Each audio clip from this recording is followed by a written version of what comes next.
प्यारे बच्चों, आज हम समझेंगे बहुत ही आसान तरीके से। रटना नहीं है।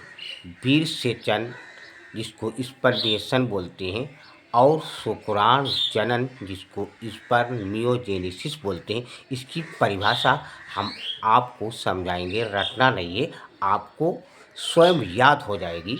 तो इसका क्या तरीका है तो हम आपको समझा रहे हैं। आप लोग लास्ट तक पूरा वीडियो देखें।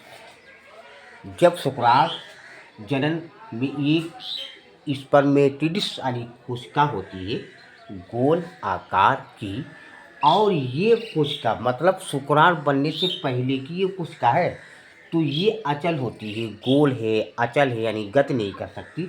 और जब स्पर्म बन जाता है तो स्पर्म जो होता है यानी शुक्राणु जो होता है वो गति भी कर सकता है और वो चल होता है।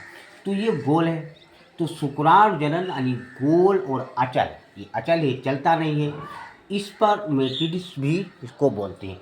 अब ये आकृति लेगा टोडपोल की तरह।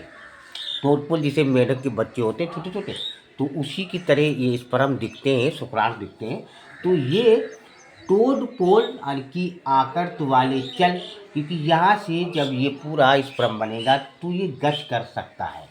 तो इसकी परिभाषा इस तरीके से बनाएंगे कि शुक्राणु जनन यानी गोल और अचल स्पर्मेटिड्स के टोडपोल आकर, तब टोडपोल की आकर लेगा वाले चल शुक्राणु जो चलते हैं यानी गति करते हैं, तो उसको इंग्लिश में हम मोटर यानी मोटाइल स्पर्म बोलते हैं। मोटाइल मतलब से गति करना, चलना।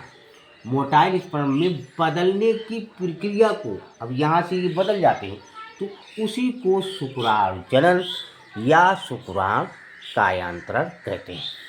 कितनी आसान परिभाषा है यहीं से कि शुक्राणु जनन यानी गोल अचल स्पर्मेटिड्स टोडपोल आकृति वाले चल शुक्राणु जिसको मोटाइल स्पर्म में बदलने की प्रक्रिया को शुक्राणु जनन या शुक्राणु कायांतरण कहते हैं।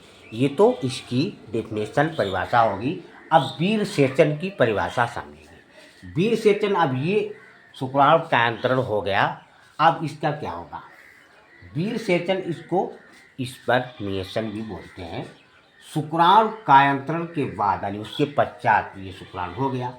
मुक्त शुक्राणुओं के शीर्ष, ये जो शीर्ष होता है, क्योंकि स्पर्म का शीर्ष एक बहुत ही महत्वपूर्ण भाग होता है, तो सर्टोली कोशिकाओं में जो सर्टोली कोशिका होती है उसके अंदर इसका शीर्ष जो होता है वो अंतः स्थापित हो जाता है, जिसको अंतः स्थापित को बोलते हैं इम्बेडेड हो जाता है।